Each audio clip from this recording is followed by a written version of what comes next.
Hello，大家好，我係奧然哥哥啊。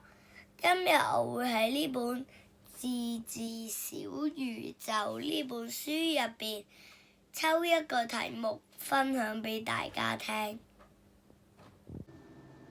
羊角兒尖尖，一左一右，頭兒抬得直挺挺。問他是羊弟弟還是羊妹妹？